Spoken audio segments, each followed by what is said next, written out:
opinions expressed on the following sponsored program are strictly those of the host, guests, and callers, and not necessarily those of this station, its staff, management, or sponsors. We must take America back. Main Street to Wall Street, cities and states, Washington, D.C. Before it's too late, there's not long. We need leaders who lead us, not stick us and bleed us, then ransom our future and our children's. That's wrong. We must take America back.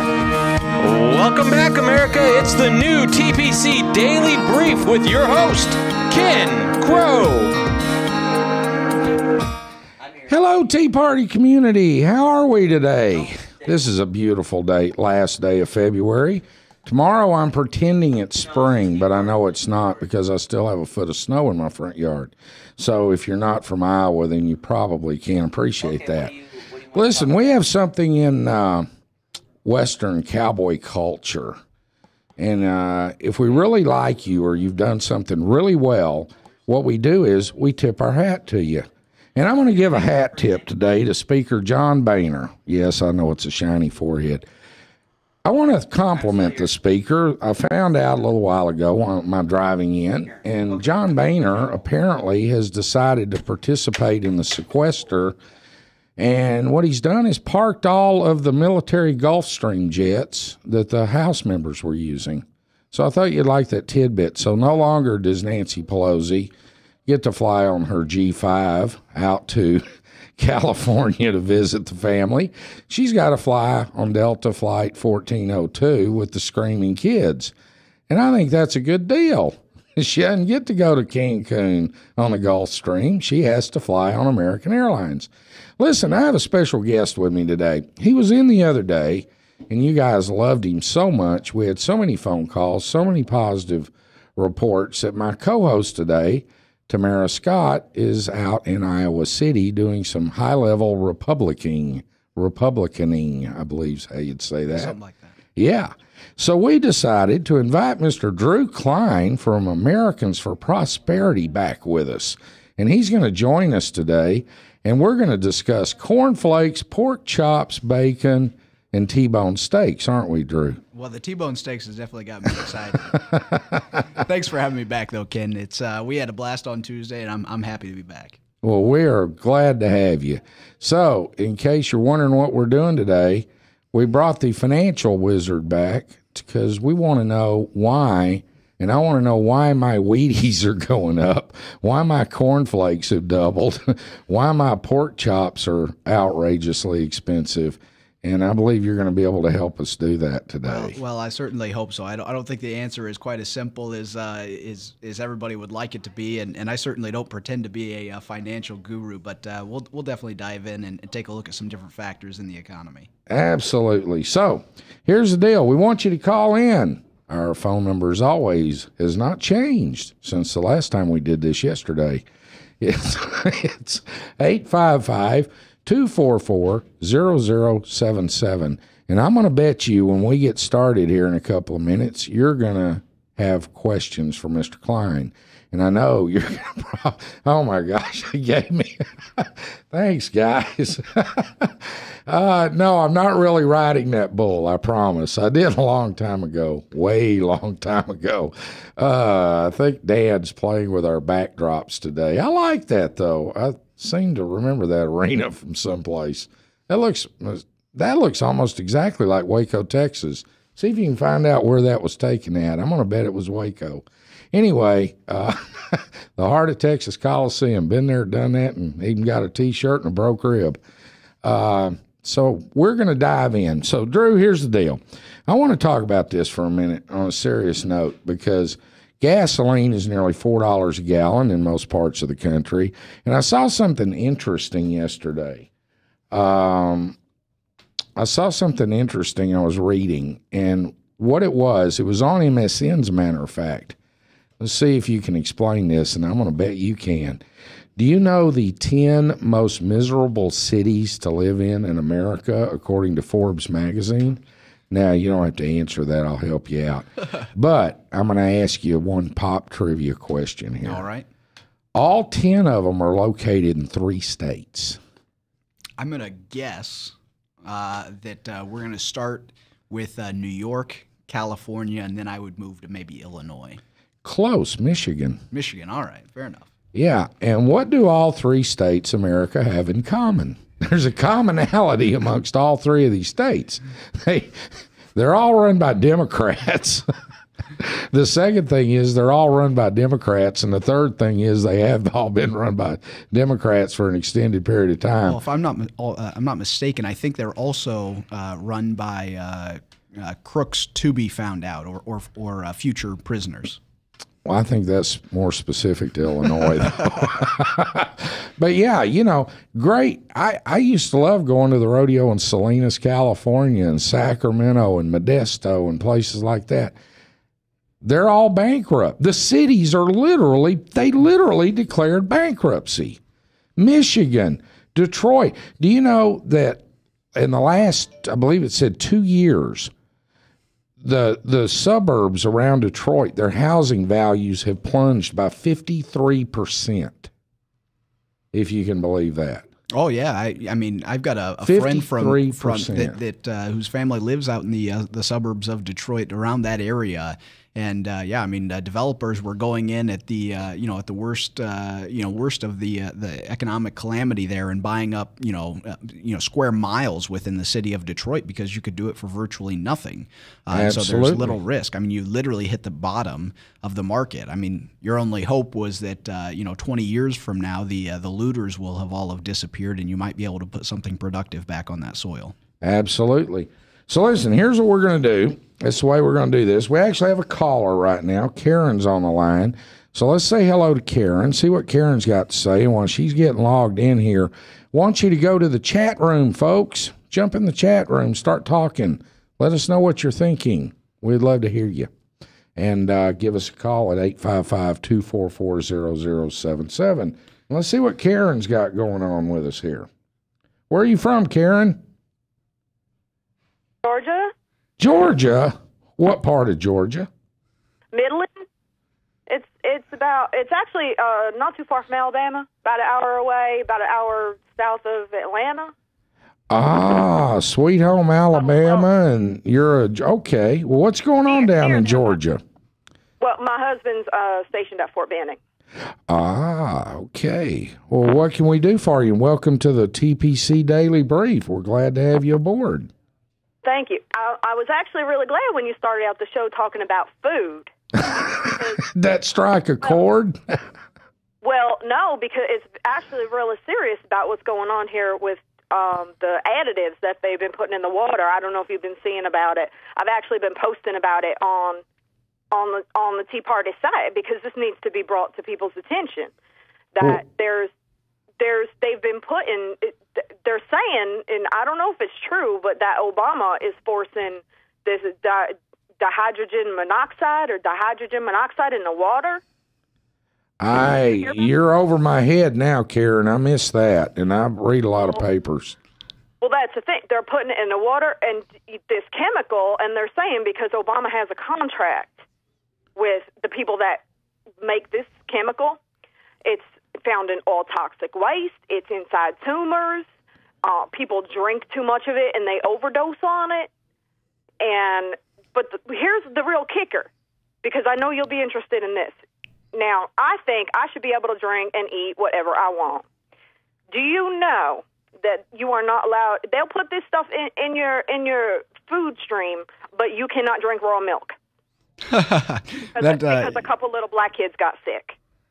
Well, now I can't have my raw milk. Yeah, well, there is certainly a problem, and I can't speak directly to what's being put in your water or anything like that. But I think we certainly have an issue with the complete overregulation of pretty much every product that we consume, and I think raw milk has certainly struck a chord with a number of people, but. But yeah, I mean, I think we see a movement away from that type of stuff and government growth. And really, this is an interesting factor because I talked to liberals about this and because they're the ones that love this whole, organic processing and farm to market food. And they want to be able to drive out to the farm where they're going to get their lettuce and all those types of things. And that very example is a great example of just the free market at work. And so, whether it's raw milk or grass-fed beef that was grown on a 2-acre farm outside of your local town, whatever it is, I think that's really kind of an interesting movement within this country is getting back to more of a small-scale free market in our produce and food and that type of stuff. But as far as what's being put in your water, I really don't have an answer for that. I'll tell you what, when we come back from break, we're going to talk about herding chickens and grass-fed chickens and free-range chickens. Drew Klein's our guest today from Americans for Prosperity, a wonderful organization, and you can find them where at afp.org. Yeah, just go to americansforprosperity.org, or we've got a sister site that does a lot of our education stuff, americansforprosperityfoundation.org. Well, see, you got to be able to spell prosperity, and that's where I'm kind of I think you ought to do afp.org. Yeah, anyway, that would certainly be easier. Yeah. Americansforprosperity.org to visit with Mr. Drew Klein, but you can call in and get him today at 855-244-0077, and we're going to cut to break and come back and talk about chickens and herding them and pork and bacon and why they all cost so much. Leach, owner and general manager of Service Legends. I brought along a couple of the home comfort heroes. Hi, I'm Tammy Wells. I am Nick Wonderscheid. I'm administrative manager. I'm the senior technician from Service Legends. It seems like every good thing, when you feel it to the bone that it's good, there's a lot of hard work put behind it. I don't think that you can fake it and have it turn out good. If we seem like, okay, that's just weird, it's just a furnace, why would you believe so deeply in a furnace? It's not just that, we want to show the world that you can have good service. Yeah, I mean, it's got to be, it's your home. It's built into our daily trainings, it's built into our culture, that we're going to do whatever it takes to have each client say they love us, period. That's why we spend all the hours in the training that we do. And if we guarantee it's going to be a good experience for you, or else it's free, what type of work do you think we're going to do? There is a guarantee. Temperature selection guarantee, fixed right or it's free guarantee, comfort guarantee, best value guarantee. All of these guarantees hold us accountable to ensuring that we exceed your expectations. And if for whatever reason we'd fail and we can't make it right, we guarantee all of those guarantees with a 100% money-back guarantee. I mean, if you don't think that your technician can fix it right, are you going to say that to a client? No. You don't have to worry about having a technician come to your house. We drug test, background check all of our team members. We put safe people in your home. Each and every one of our service techs, 400 hours a year in training. You tell it the minute they walk in the door. They know what they're doing, they've done their homework, and they actually truly care about what you want. Because at the end of the day, you're the person that makes sure I have a job. They're going to be listening. They're going to want to know what your challenges are. Then they're going to come and give you options, and you get to choose. If I'm there to help and I make it easy and painless, I did my job right that day. Well, when it comes to your comfort, safety, and your family, you don't necessarily go buy the most expensive, but you get the most bang for your buck. Oh, it's worth it, because there's a lot of people that will find a way to get it to work right now and then leave and then come back, charge you again, and the cycle just repeats itself. So when I'm out there looking at the furnace, I want to find why it failed today. How can we change the part today with something that you're not going to have to worry about? Is it worth changing the part today? I mean, you can put a lot of money into a furnace. I can fix parts all day. There's good job security in that for me, but is it the right thing for you? I get a lot of the phone calls of after the technicians are there. They're just in awe. They're like, wow, you guys are great. I mean, I don't even know what to say. You guys are great. Everything you did was perfect. It was great. Keep going, though. I like this. Just give us a try. I'm going to take all the risk. I've got the time to make this right. I've got the support to make it right. Just check us out. And if you don't see the value in what we do, I mean, fixed right or it's free or 100% money back. Enough said.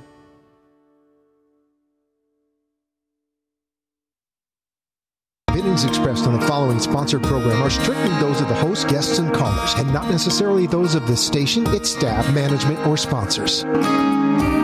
We must take America back. Main Street to Wall Street, cities and states, Washington, D.C. Before it's too late, there's not long.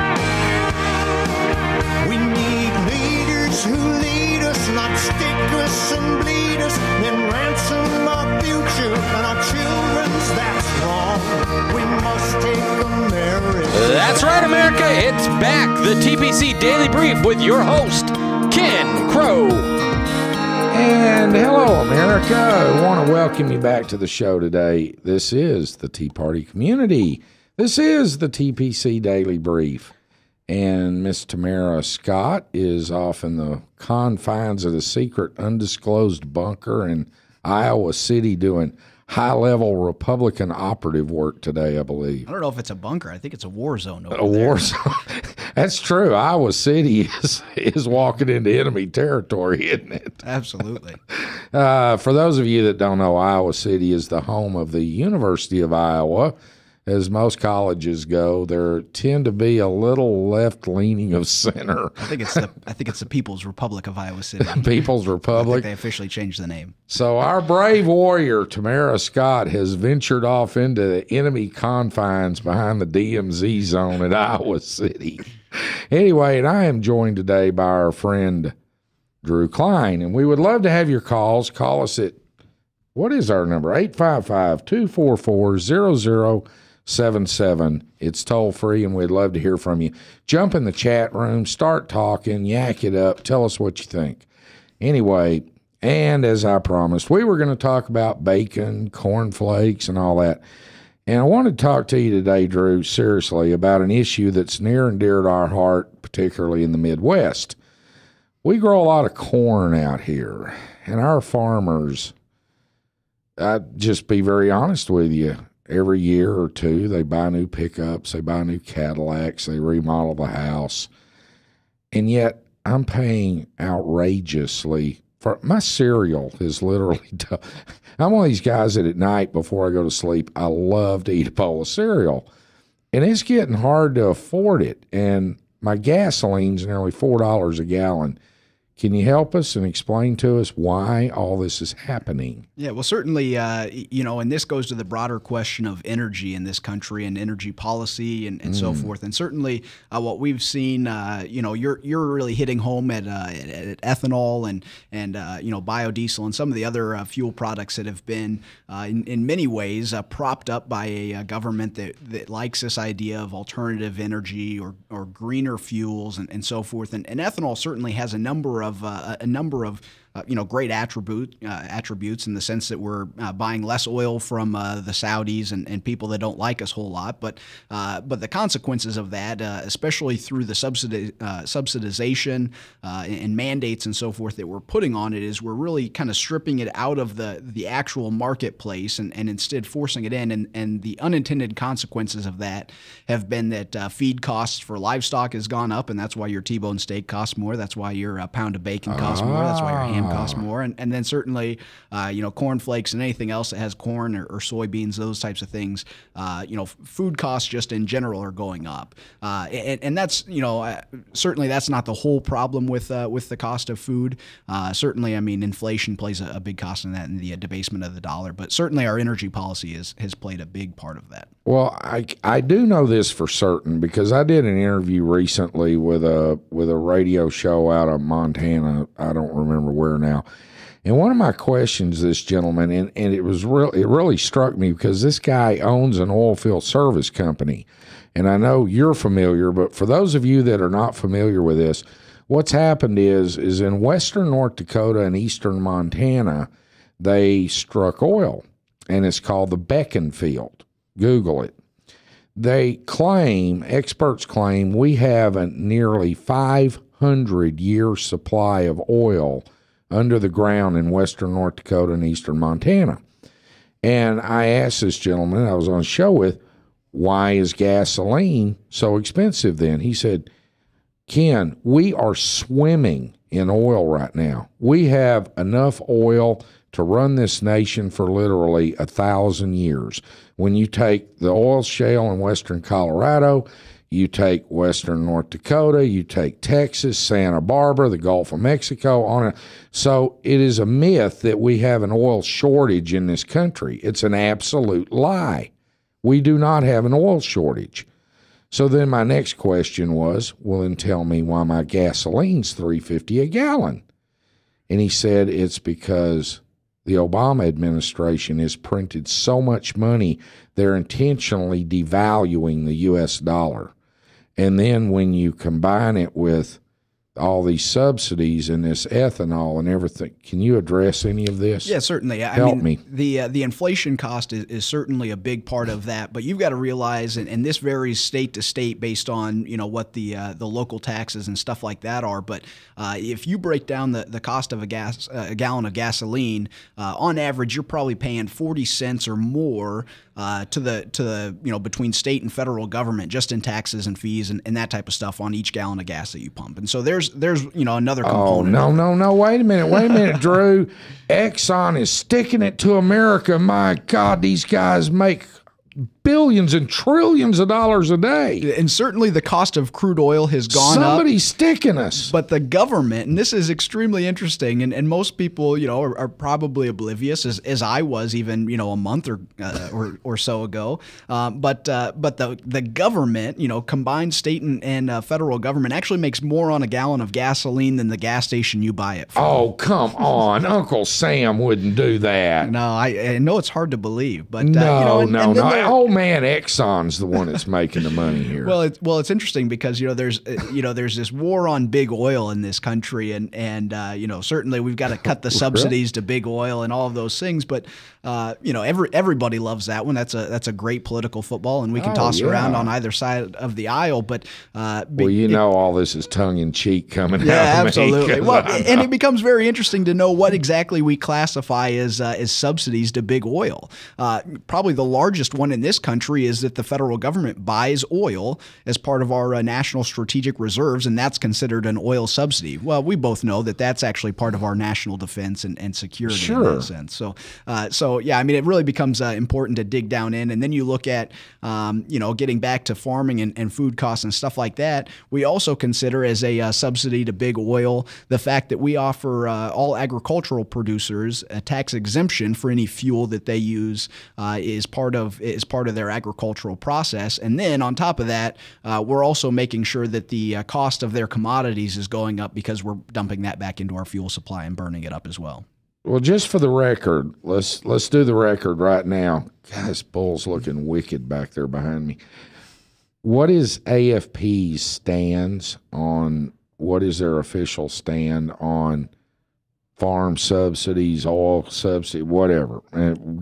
Just go to the subsidy end. Well, I guess I'll sum it up with a brief statement, and then we can certainly dive into it. We believe that the tax code in this country should simply be used to raise revenue for the essential and legitimate functions of government. It should not be used to reward those who are in political favor or punish those who are in political disfavor with whatever administration is in power. And that's what we've seen happen in the energy sector in this country. We've seen the government pick winners and losers through tax breaks and different things like that. We oppose energy subsidies, and that's the same whether it's for big oil companies, legitimate subsidies to those companies, as well as to wind energy producers or solar panel manufacturers or ethanol distributors, any of those things. We think that all of those, if they're going to be viable energy sources, and they may be, but they need to be able to stand on their own in the market and do that without the support of the government, because that's the only way that we're going to see true energy policy in this country. You mean we're not supposed to help out Solyndra? Well, it's actually interesting that the federal government under the Obama administration, and so let's just make that clear. I mean, I'm happy to criticize Bush where he was wrong and different things, but just under Obama's administration, they've handed out money or guaranteed money to 36 companies, and I have this written down here, but taxpayer assistance to 36 companies that have failed for a total of $7.521 billion. Failing companies, everything from Solyndra to other solar companies, wind energy companies. I mean, on and on and on and on. $7.521 billion, but we can't afford to sequester. Yeah.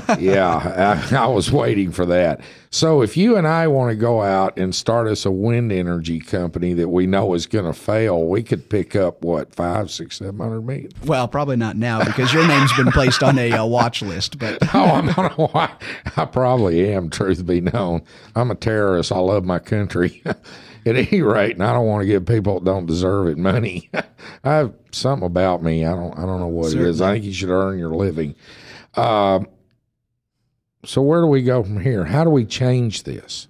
Well, Tell me what you want to do, and I'll tell you what TPC wants to do, and see if it's along the line with you.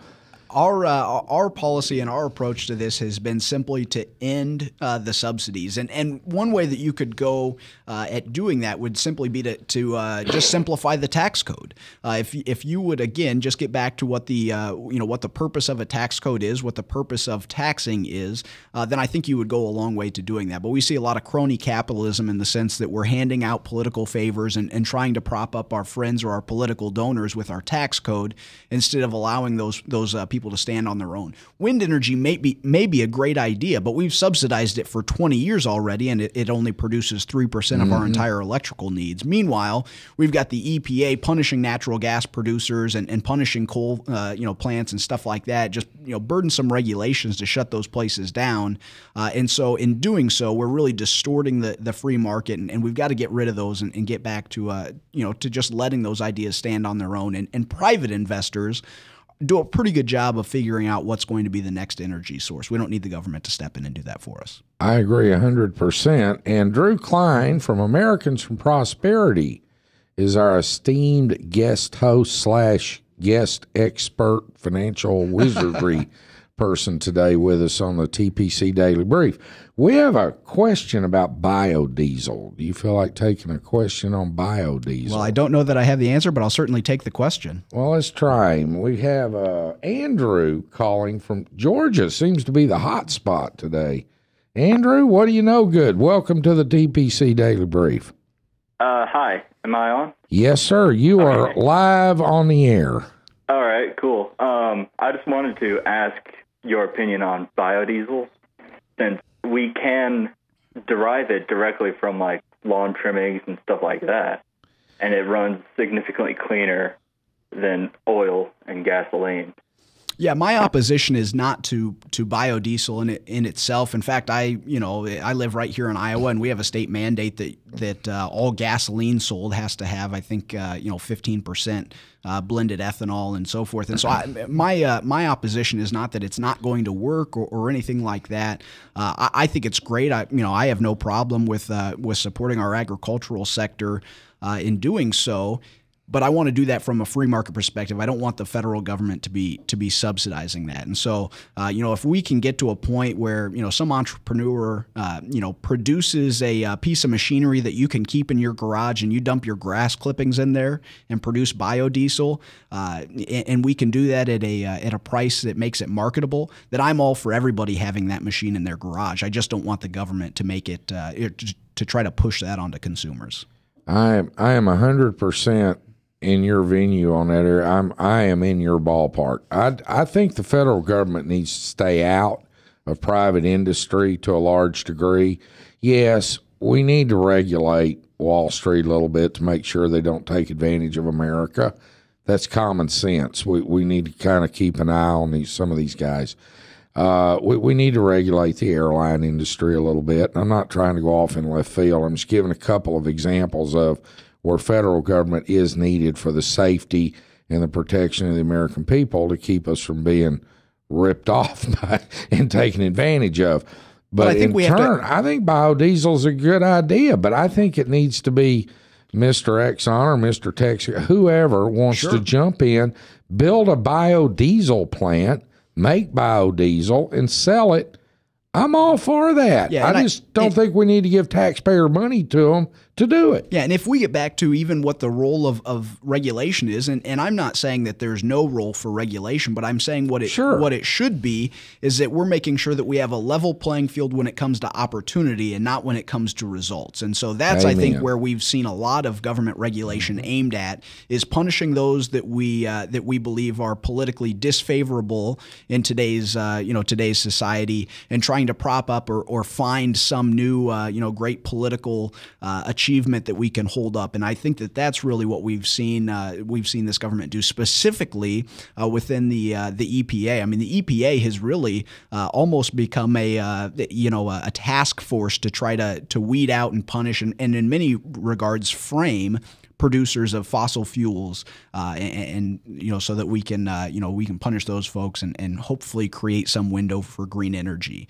Again, if green energy works, if you can put a solar panel on the top of your house and run all the electricity in your house, I don't oppose that. I just don't want to pay for my neighbor's solar panel. Amen. And I agree 100% with you. I think it's ludicrous. I mean, we have mayors now telling us that we can't buy a 24-ounce Coke. We can only get a 16-ounce Coke. We have governors telling us, where does it end? This is absurd. Let me ask you a question. How closely choreographed, if you will, for a lack of a better word, it seems to me like Americans for Prosperity is very much in tune and along the same lines as the Tea Party in terms of beliefs of government intervention and government. Is that a fair statement? I would say so. I mean, we focus very specifically on market-based issues, and so we've tried to frame that as economic freedom, the ability for you to make the choices in your life when it comes to economics, rather than the government making those choices for you. And so whether that's in energy or education or just the tax structure in general, we believe that government should be extremely limited in its role and responsibility and its scope and practice, and that individual freedom should be emphasized and give those folks the opportunity to make the choices. And now on the other side of that coin, and I think we have to emphasize this as well, when individuals have the freedom to make those choices, they also have to be able to bear the responsibility and the consequences of those decisions if things don't go well. And so I think a lot of times we like the idea of freedom when it comes to prospering, but we don't want to suffer, and we want that social safety net. And we say that road has to travel both directions. And I agree with you again, but I'm going to disagree with you on something here in a minute. We're going to go to break. When we come back with Mr. Drew Klein, our esteemed expert guest, we're going to discuss an interesting topic. We'll see you shortly. Bye. From the RE/MAX Real Estate Concept Studios, this is Webcast One Live. Drug and alcohol addiction slowly steals a person's identity, tearing away pieces of their life little by little until one day it seems like the hope of a happy future is gone and there's no chance of getting it back. Here at St. Gregory Retreat Centers, we can assure you that there is hope. Our unique approach to recovery begins with the understanding that the dysfunction and damage caused by addiction can be overcome, not just dealt with. Don't let another day go by. Call St. Gregory today. If you choose to obey the power of sin, it leads to death. If you choose to obey obedience, it leads to righteousness. Forgiveness is just the beginning of life in Christ. God wants us to live for Him now. And because of Jesus Christ, the gospel was preached, and you and I are blessed today because of Abraham. Did you know that? We're blessed. Experience Truth, 99.3 FM. If Tom Coates from Consumer Credit of America was your personal webmaster, Tom would filter out all bad debt emails. If Tom was your mailman, you'd never get any debt reduction junk mail. If Tom Coates was a lineman, he'd block any phone calls offering to reduce your credit card debt. Hi, I'm Tom Coates with Consumer Credit of America, and we're still your best choice for credit counseling. We're local, we're accountable, and we can do more. You make the call when the time's right for you. When it comes to competition, there really is none for Consumer Credit of America. From the RE/MAX Real Estate Concept Studios, this is Webcast One Live. Well, if you haven't done it, we have our old buddy Todd Starnes. Wants you to check out his new book. Need to check out Todd Starnes' new book, Dispatches from Bitter America. Have you heard about that book, Drew? No? When you mentioned it. I hear it is a great book. Sarah Palin even endorsed it. How could you go wrong? Now, see, my thing, I'm trying to get everybody at the Tea Party community to buy a copy of this, because if they do, it makes it number one, and it'll do a couple of things. Number one, it'll let the world know the Tea Party is alive and well, and number two, it'll really hack off the New York Times if they have to place a conservative writer is number one with a conservative book. And I just love it when we get to do that. Anyway, all right, let's talk about this is the last day. Talk about Jan Morgan and that free AR-15. So you need to go to Jan Morgan Media. Tell her, send her some love. She's a great patriot. She's a wonderful lady. And I hear she can group really, really well in the bullseye with an AR-15. I think you need to go over and register because I know today is the last day for that. Have you registered for your AR-15? I sure did. I registered Tuesday afternoon after the show. There you go. I would that would be really cool if Jan had to come to Iowa to give you that AR-15. Yeah, and then you could capitalize on that, bring her right into the I studio, could and get sit a down double with you. interview again, a freebie with a Tea Party community favorite, Jan Morgan and Drew. Doesn't get any better than that for the old cowboy. Okay, let's talk about Obama now. All right. My favorite topic, and somebody please bring in the blood pressure medicine because I'm going to need it in a minute. I always go to 200 over 180 when I talk about Obama, and my face turns red and I start gritting my teeth. You touched on it a few minutes ago. This guy, and I want to go one step further, and I know this isn't really your bailiwick, but this is mine. But he not only did it with Solyndra and all the other phony baloney green energy schemes, but all these companies, if you go back and look who the ownership was of them, and I don't know if Americans for Prosperity have done that or not. I'm sure they have. I don't know if you've done it or not or know this, but the owners of all those companies, Drew, most of them, were actually Obama fundraising bundlers. That's right. They handled, and I've forgotten the number, but it was into the hundreds and hundreds of millions of dollars to his campaign in 08 and 12. And what does he do, America? He takes your tax dollars, turns around, gives it to a bunch of wacky green energy outfits that mysteriously go bankrupt. And we've got how many billions did you say missing now? Right about $7.5 billion. Where do you think that money went? Well, I would say that if you were going to start a green energy company, the first place to start would be by investing in an extremely liberal candidate, maybe even like a Barack Obama, because you get a pretty good return on your investment that way. And you don't have to do much work for it. I'm telling you. And I'm living, and then we have the car company. Who was Fisker, it? Yeah, Fisker that went to Sweden or someplace. Yep. And I'm noticing that all these companies that this guy is giving money to mysteriously end up going out of business or they go overseas. Yeah, it was really mysterious to me. Fisker, I just can't imagine why they failed. They were going to produce an electric car. And then they were going to sell it for right around $150,000, and they just didn't. They just didn't find a market for it. I don't know what the deal was, but it fell on its face. It's interesting as well, though. Fisker, not only did they start this green energy company, but just so happened that they were going to create those jobs in our good vice president's home state as well, and they just never turned up. They went back and created them in their home country. Imagine that. So we can't find or manage to produce jobs in this country when we spend taxpayer dollars, but we're certainly creating a lot of them in Mexico and Sweden and Finland and even China. I mean, China's doing great on jobs based on U.S. taxpayer dollars. How come everybody else is doing well on our tax dollars and we're not? I read not too long ago, somebody did, because a lot of people don't know this, but America today, it was under Reagan, help me, Clinton. Yeah. Clinton was the last time we did this. For 50 years prior to Clinton, we calculated the unemployment rate by the actual number of people that are unemployed. This president had the system totally reworked, and now they just base it upon how many go into file for unemployment this week.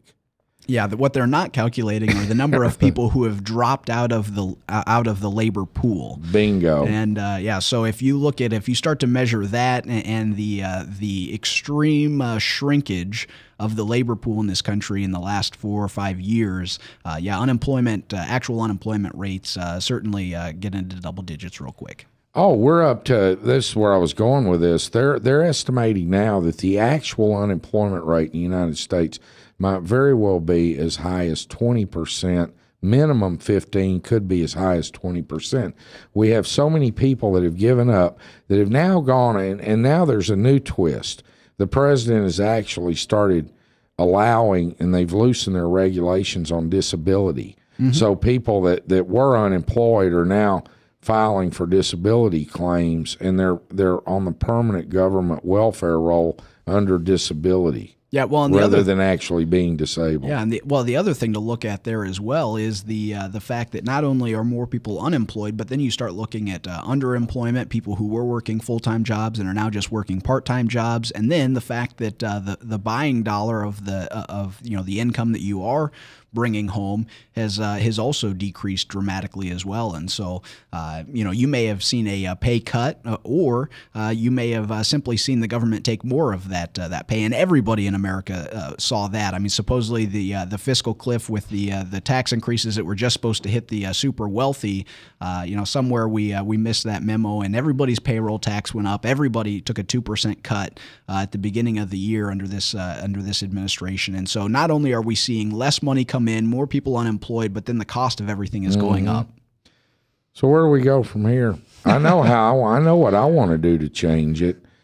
What is Americans for Prosperity doing to fix this? Well, big mess. What are you guys? The interesting thing is, if you look purely at economic freedom, there has been a net migration from high tax states to low tax states of over 1 million citizens in this country. People leaving states like New York and moving to states like Texas or South Dakota or Florida, where there's no state income tax.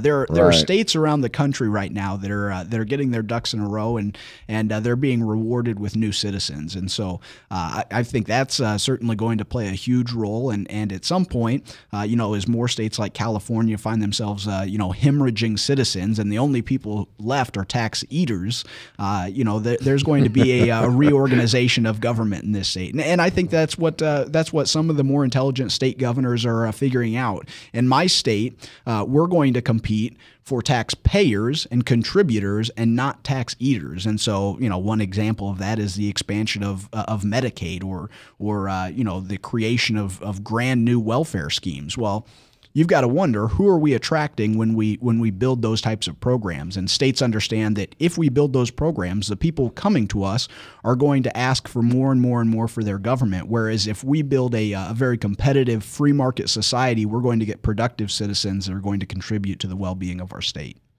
Well, I do know this, and I'm going to circle back around for just a second, only to say this, that 2 years ago, my wife and I would go to our friendly neighborhood Fairway Market up the road, and we would buy groceries for 2 weeks for the both of us, and we'd, including soap and paper towels, we'd drop around $150, $160. And that was pretty standard, and it had been that way for a couple of years.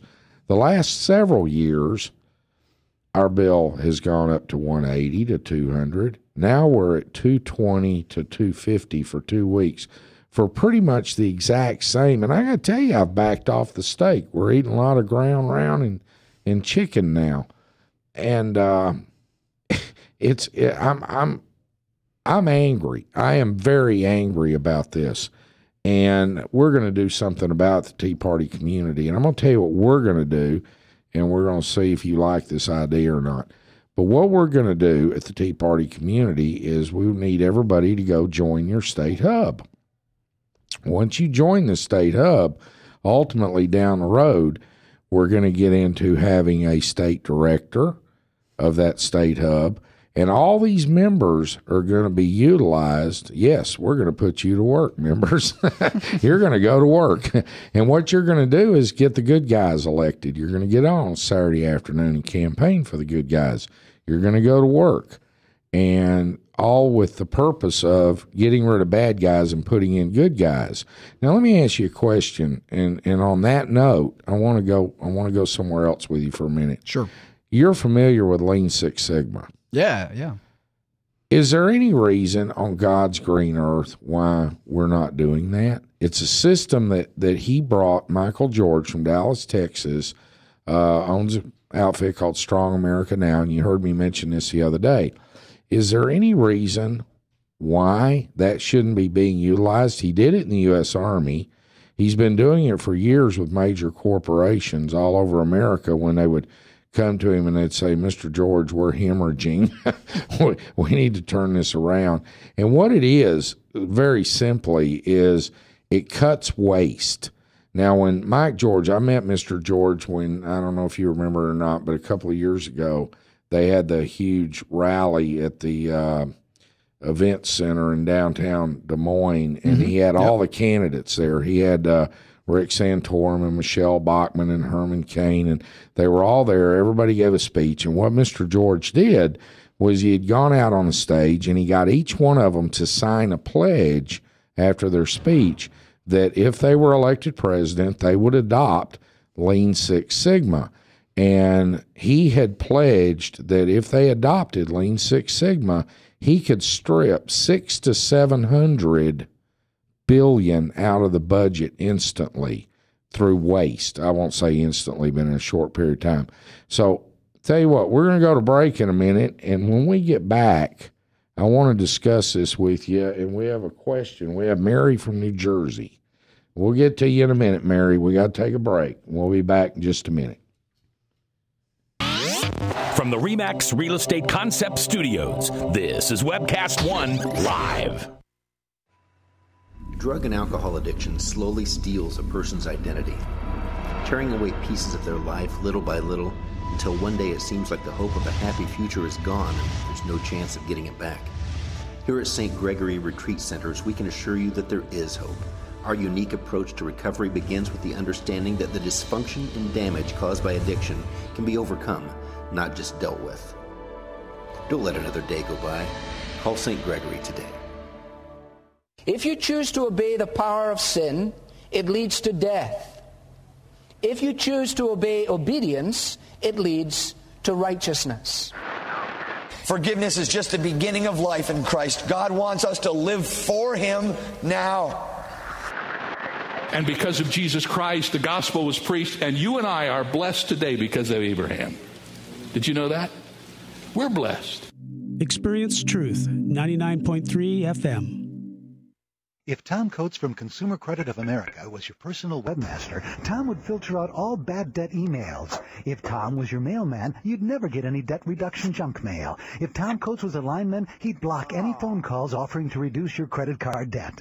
Hi, I'm Tom Coates with Consumer Credit of America, and we're still your best choice for credit counseling. We're local, we're accountable, and we can do more. You make the call when the time's right for you. When it comes to competition, there really is none for Consumer Credit of America. From the RE/MAX Real Estate Concept Studios, this is Webcast One Live. Hello, Tea Party Tribune. I want to talk about our friends at the Tea Party Tribune with you, the Tea Party community. Sorry, this is what happens when you get live advertisements. I got my Tea Parties confused. But what we'd like you to do, seriously, Tea Party community, is check out the Tea Party Tribune. There is a writer over there. I'm going to plug this guy because I love his writing.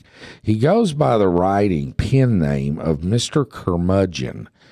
And this guy is incredible. You need to look him up. When you get to the Tea Party Tribune, look him up. His name is Mr. Curmudgeon. And I'm not going to tell you, I can't tell you who he writes for, but he actually writes for a major publication that is a liberal publication. And he writes under a pen name, a pseudonym to be hidden. But the guy is a phenomenal writer. There's a lot of great writers over there, a lot of good information, and you really need to check it out. TeaPartyTribune.com. They're sort of related cousins of us, I guess you could say. Actually, the Saletti family founded both. But anyway, they are a great outfit and a great publication, and they have great writers, so do check them out. And with that said, let's get back to it. I want to talk about I'm going to put my water bottle away and hope it doesn't destroy my career for drinking water. Anyway, I do want to get back to this, and I'm not plugging the organization so much as I am just saying that when you have somebody that has a proven system that works, that is trying to help America by stripping massive amounts of money out of an obviously broken system and fix a system that's hemorrhaging hundreds and hundreds of billions and trillions of dollars a year, that is very poor stewardship of we, the taxpayers' money. What's wrong with that? I cannot for the life of me fathom why senators and congressmen and a president don't want to fix this. They talk the talk, but none of them seem to walk the walk. Very few of them do. Well, I'm going to guess, and certainly my answer is very cynical. Maybe it's more complex than this, but I would guess that the answer to that question is that you would find a lot of waste very quickly, as Mr. George has pointed out. He thinks he could find $600 to $700 billion pretty easily, and he says he could do that without cutting any services. Right. But I think that probably the answer as far as why we're not doing that is the waste you would discover would trace back directly to the hands of those that are contributing and making sure that these politicians get elected. And so certainly I agree that's a very cynical answer. But most of the time you can trace the money in politics and find the answer to your question. So I would say that's probably the case now as well. Imagine that. What is American for Prosperity's stance on donating hundreds of billions of dollars to countries that don't like us very much? Well, yeah, we don't really get into we don't really get in specifically to foreign policy. They give me Drew's opinion, but I can certainly tell you that that there seems to be a growing consensus that says a lot of times we're donating money to our friends and our enemies at the same time, so that we're almost like you're trying to split your bet and ride both sides of the game here in case one wins. But I think if you look back, over the history of what we've done as far as providing foreign aid, I'm sure there's a lot of great things that have come, and we've probably gathered a lot of great intel as far as security purposes and so forth. But we've also funded some atrocities in the process as well. And so we're going to go there in a minute. Yeah, so that becomes a very difficult issue, but I would say that we could probably trim our budget a lot as far as the money that we're shipping overseas. Oh, it's sickening. I want to ask Mary. Mary has a question about wind energy. Miss Mary up in New Jersey. Not that we're wind energy experts, but we'll try, Mary. Well, okay. So are you familiar with Atlantic City? I'm sure you've heard of Atlantic City. Certainly. Okay, so outside of Atlantic City, there's a big wind farm. Okay. And my husband actually works maintenance on the wind farm.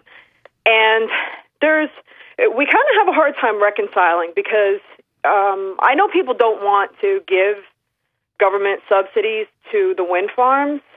But one of the things we're running into now is if we could get more government subsidies for the wind, we could get rid of a lot of these, like the ghetto people on welfare living in the neighborhoods around there. So what I'm wondering is, like, isn't it worth getting rid of, like, the crack houses and stuff? Well, I fail to understand, Mary. I got to be honest with you. I don't understand how subsidizing a wind farm gets rid of crack houses. I don't understand the correlation here. We buy up the land and tear it down and build a wind farm. Well, I think, okay, I see what you're saying. I'll take kind of the mile high overview on this, but if we just look at the history of capitalism as an economic structure, it has done more around the world where it has been tried to eliminate poverty than any government, of its own volition has done. And so that would be, I guess, my simple answer. But as far as the government needing to step in to play that role, I think businesses have a much better track record of deciding, first of all, where to locate, with what products to locate, where to pour their resources in order to be productive. I don't think the solution to eliminating, low-income areas is for the government to come in and buy those areas and send those people elsewhere. Because if we do nothing to change the economic status of those individuals, they're just going to go, find another home and turn that into a low-income area as well. And so I think that the issue there is that we've got to eliminate, the causes of, people who are low income. And the reality in this country is that's, the cost of goods due to government regulation and the lack of jobs because of the massive growth of government in the last 4 or 5 years. Well, I think she was addressing that what the wind energy company wanted to do was buy up these really bad neighborhoods, apparently, there's a few of them in New Jersey that are next to the wind farm, and they would simply expand the wind farm and get rid of the bad neighborhoods. And where do those? I don't know about that. Yeah, I think they just relocate up the street. Yeah, I was going to say, I think with that we're kind of playing whack-a-mole. Those people are gonna show up somewhere else there, and I guess what we're going to end up doing is just simply chasing poverty around instead of eliminating it. Well, I think what America is going to have to come reconcile itself to is this in a nutshell, Drew. We cannot afford some of these things we want to do.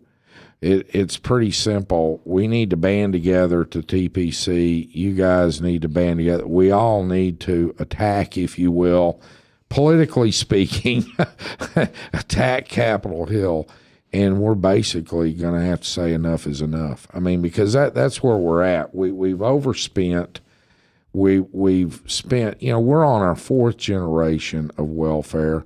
I don't want to see anybody to go hungry in the middle of the street. But in turn, you can't keep subsidizing, be it companies, be it individuals, be it sooner or later you run out of people to pay the bill. And we ran out $16.5 trillion ago. That's right. People to pay the bill. We're asking the Chinese and the Saudis to pay for our bad habits.